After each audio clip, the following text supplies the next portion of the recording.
If we count only the movie tie-ins without spin-offs, between 2001 and 2004 there were a total of 13 Harry Potter games released alongside the first 3 movies. In 2005, for the release of Goblet of Fire, Electronic Arts followed a different strategy and assigned fewer teams to make a couple of multi-platform games rather than more teams to release multiple single-platform titles. So even though the tie-in to the 4th movie was released on 7 platforms, there are only 2 game versions this time.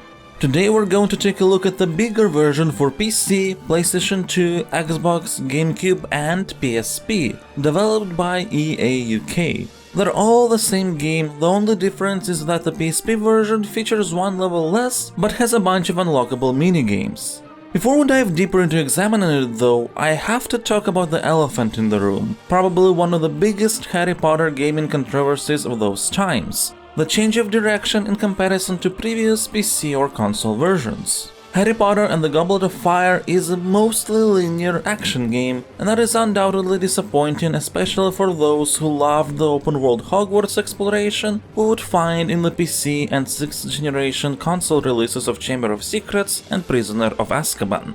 This is also why I won't direct you to any of the videos dissecting those games. While you will find a link in the description leading to other Harry Potter material on my channel, since Goblet of Fire is a totally unrelated beast, it's not needed to watch any of it before this one if you don't want to. But with all that said, I won't criticize Goblet of Fire for going towards a totally different style of gameplay. The change of direction alone is not what defines the quality of a game, and the action genre can still fit the Harry Potter license, especially when we're talking about a story featuring a tournament with intense, deadly challenges and the return of Lord Voldemort himself. So we'll break down the game based purely on what it achieves with the style it has chosen and not what we wish the style would have been. My name is Stanislav Costiuc, I am a game designer, and this is my review of Harry Potter and the Goblet of Fire for PC, consoles and PSP. As always, we'll utilize the help of my Stasocritic system, the first category of which is design.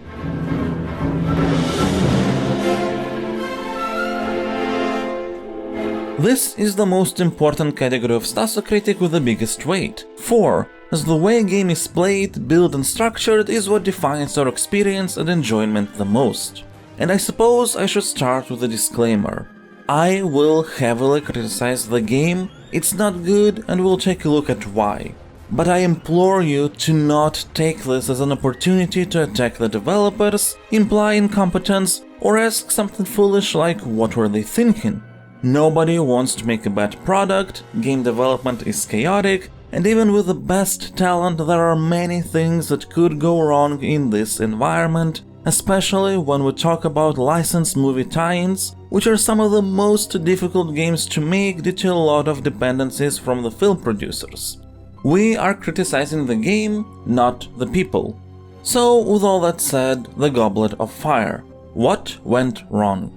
I usually start design discussions by talking about the foundations of a game, things like core pillars and main loops for example, but I can't properly define anything for this one. Goblet of Fire is not a game of a large scope, but yet it spreads itself too thin and doesn't properly focus on anything. It's an action game and yet its combat is basic, the multitude of spells is automatically selected based on context, and the variety of enemies is pretty small. The game is built upon exploration of levels, and yet it keeps throwing you out of these levels as soon as you find one of the main goals, not letting you explore more without going through the process of getting back into the mission again. It reduces co-op play with AI or human companions and some combos that you can do together, but it never goes deeper than one person is stunning an enemy while another is damaging them somehow. Goblet of Fire has puzzles, but they're all pretty simple and none utilize the co-op component beyond the fact that to interact with some objects you need all players to cast a spell at once. And even though the game is mostly based on cooperative play, the most exciting levels are single player only. There is no foundation to stand on. And the biggest dichotomy of the entire experience is that Goblet of Fire plays like a linear action game divided between a number of particular levels, but is structured like an open world experience. To beat the game you need to complete all the Triwizard Tournament challenges. To access these challenges, you need to collect the Tri-Wizard shields, and these shields you'll find in levels, all of which have multiple exploration paths, but not all paths are accessible from the get-go. Some open up after a certain completion ratio, and some require a spell you'll get access to later. So what you'll be doing throughout the game is going through different levels over and over again, a lot of time through the same segments because you need to redo them in order to reach new areas. Also, you could unlock one of the set pieces, which are probably the best parts of the game, mostly due to the visual spectacle of it, but also because they actually play alright, which is not the case for the rest of the game. First, controlling your character feels very delayed, especially for an action title. When you push the stick to move, it's as if Harry or Ron or Hermione, depending on who we choose, go through all the analog stick walking states before reaching the final one. Likewise, something like this happens when we stop, so there is a sensation of acceleration and braking as if we're controlling a car. Targeting system doesn't seem to assist the player depending on the distance between you and the most relevant object, and is very sensitive to direction. As a result, when you cast a spell, it can be targeted at something very far away, even though it was needed for an object right next to you in the same general direction. Targeting performs worst when it comes to choosing between ground and levitating objects. For example, sometimes your allies can levitate stunned enemies into the air for you to hit them. If there are enemies on the ground, Goblet of Fire seems to prioritize those, so you are unlikely to manage to hit any of the airborne enemies. This is especially annoying for some unlockable challenge levels, like the one where you need to defeat a number of Dugbugs using Aviforce. Aviforce can be cast only at enemies which are levitated by allies. Due to the targeting system, this is already frustrating to do. But also, Aviforce is a spell that you cast only when you perform a killing move on such a levitated enemy. At least I think that's how it works, the game actually never explains what is the context for this spell, not even in the manual. If you just use an attacking move, the spell Orbis will be cast instead, which creates a twirl around an enemy and then burrows them underground, removing them from the field. If you cast Orbis and don't manage to kill the opponent before they're burrowed, there is no Aviforce for you. Speaking of levitation, there are a number of spells that require you to cast continuously. Levitating a Dugbug, putting a fire out of a salamander, stuff like that. When you're performing these charms, you can't move. The stick is used to control the spell. This is a problem because there is no way to try and avoid enemy attacks while you're casting those charms. And if you see an enemy attacking and decide to break the spell to dodge, well, too bad, you first have to wait for the whole animation of your character first putting the wand down, and only then you can move, which we've already discussed is also not something instant. And it's not like the Goblet of Fire doesn't have hints of some really cool interactions. For example, when I first started the game, I saw Hermione levitate a rock and then drop it on a stunned Dugbug to kill it. I thought that was very cool. Recreating that move, however, is pretty frustrating. First, there is the already mentioned fact that you can't move your character while levitating something, so no dodging for you. Second, things like rocks damage not only enemies, but you and your allies as well, so prepare for accidental friendly fire. Third, these rocks actually utilize more realistic physics, meaning that if you release the rock just after you stop moving, the inertia will keep it flying forward, most likely missing your target and potentially hitting your friend. So to actually drop a rock onto a stunned enemy, you need to make sure the rock stays in place for a few seconds before dropping it, so it would go straight down, all while hoping that you're lucky enough to not get targeted by an approaching enemy. It's much easier to just collide a levitating rock against a levitating enemy than to try and recreate the drop-in combo. If you don't have anybody to play the game with you, the companions will be controlled by AI. On a purely theoretical level, the AI has all the logic needed for the game to work. They try to do combined spells. If an object needs several people to cast something on it, they will join you. If there are some goals to perform, like putting out multiple fires, they will start doing that independently. In practice though, they will do a lot of pretty foolish things that they weren't programmed to take into account, like whether they stand on the object they're supposed to be levitating, for example. In the end, the AI-controlled allies very often feel more annoying rather than helpful.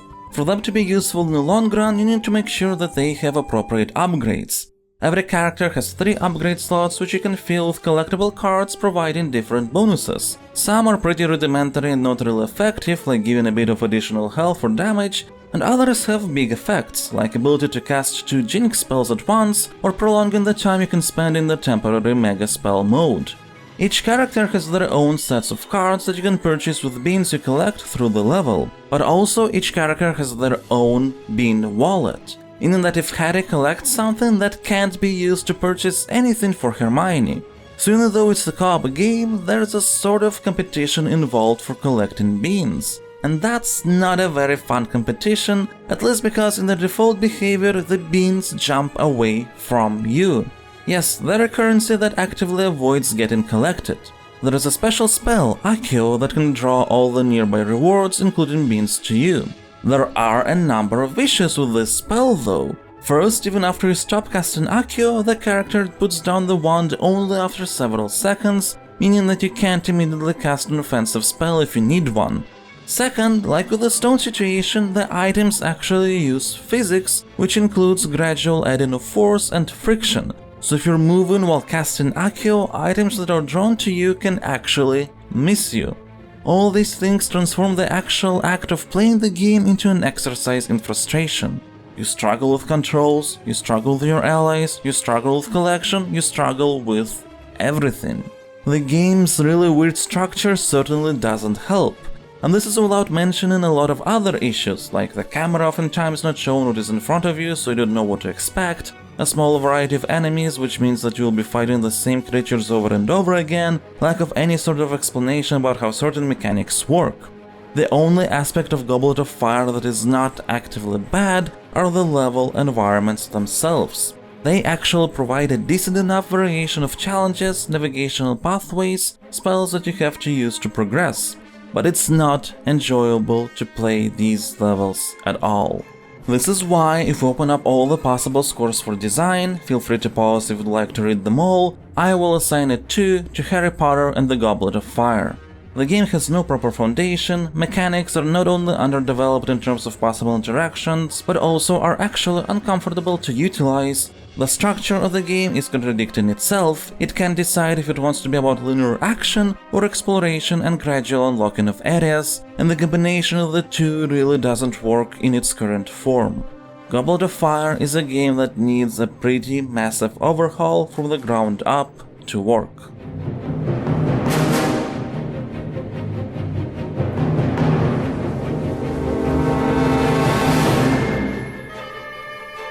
Now let's discuss context.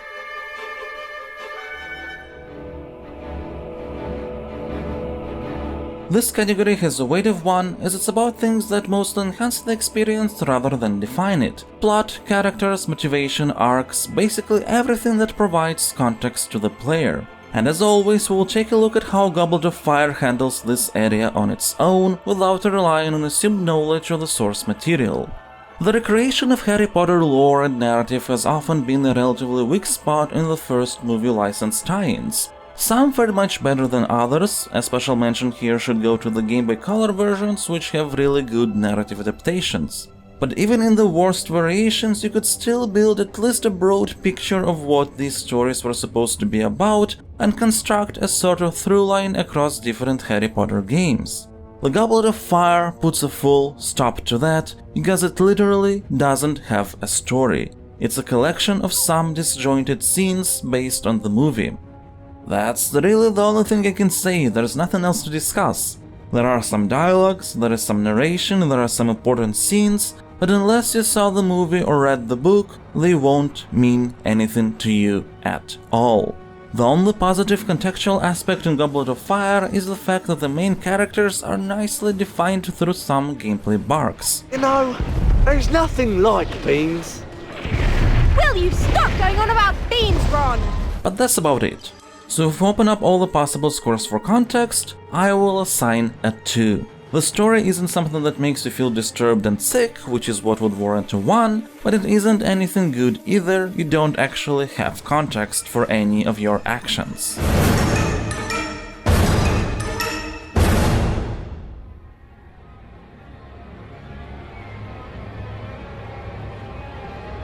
Let's move on to aesthetics.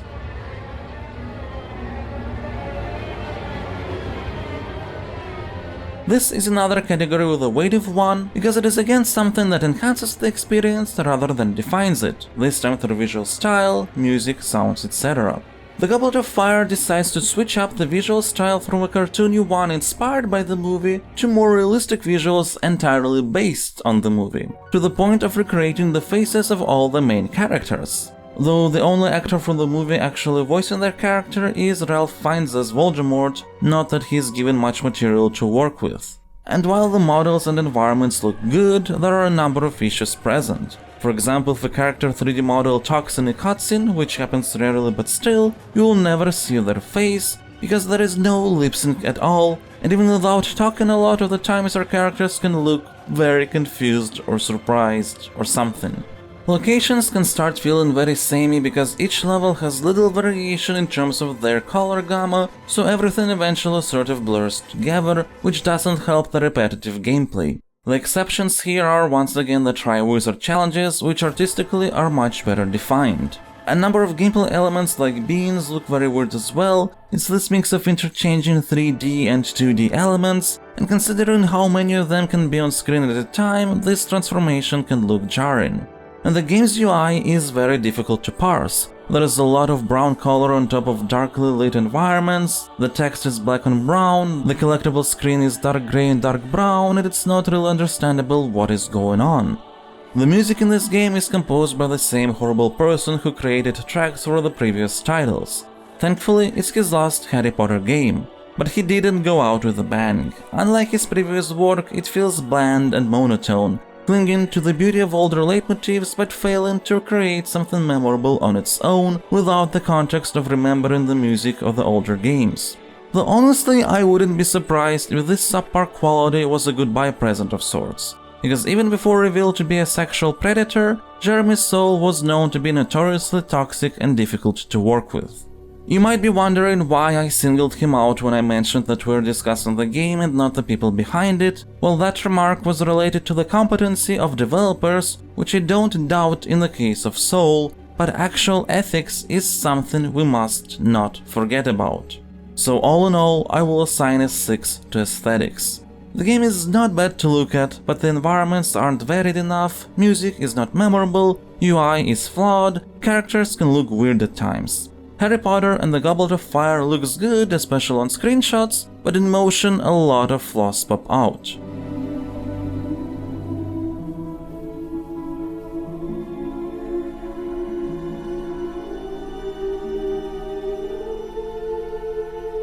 Now let's discuss Cohesion.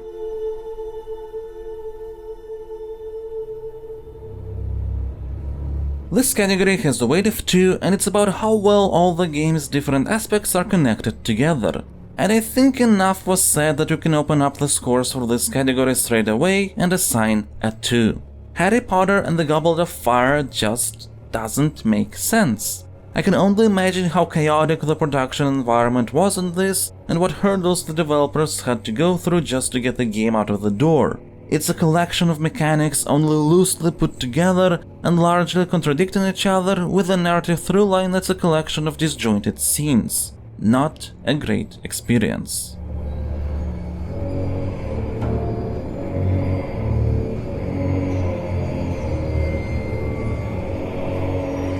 Let's get to our final category, emotions.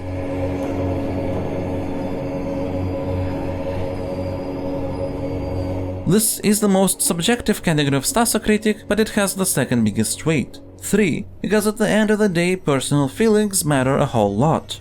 And I will open up the scores for this category straight away here as well, there's really not much to talk about. I will assign a 3. Despite all the problems with it, I wasn't angry with the game really. I was bored, it just felt so monotonous to get through everything, and I dropped the game immediately after the first Triwizard Tournament challenge, because I knew I had to see an example of at least one in action for the purposes of the video, and that after that nothing would really change my arguments regardless if I'd continue the game or not. If I wouldn't need to build arguments for the video, I would probably drop it around the first or second Defense Against the Dark Arts mission, almost at the very beginning.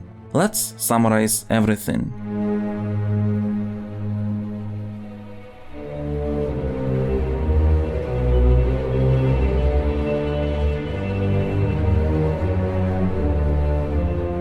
After all scores and weights are taken into account, Harry Potter and the Goblet of Fire gets a final Stasocritic rating of 19. It's a pretty awful game. If you somehow managed to find enjoyment in Goblet of Fire, I am truly glad. You probably really enjoy every moment of being in the world of Harry Potter, and that's great. But from my side, I honestly wouldn't be able to recommend this game to anyone. Even if you're a Harry Potter fan, I would say you are unlikely to enjoy it. It feels like a game that was forced to be done as quickly as possible because there had to be something for the release of the fourth movie. Unless you have a particular reason to try it out, I would suggest to avoid this title and play some other Harry Potter game instead. Thank you all for watching. If you like my videos, don't forget to comment, like and subscribe on the channel. A special thank you goes to all my patrons. If you like what I'm doing, please consider supporting my campaign at patreon.com/Farlands. Thank you.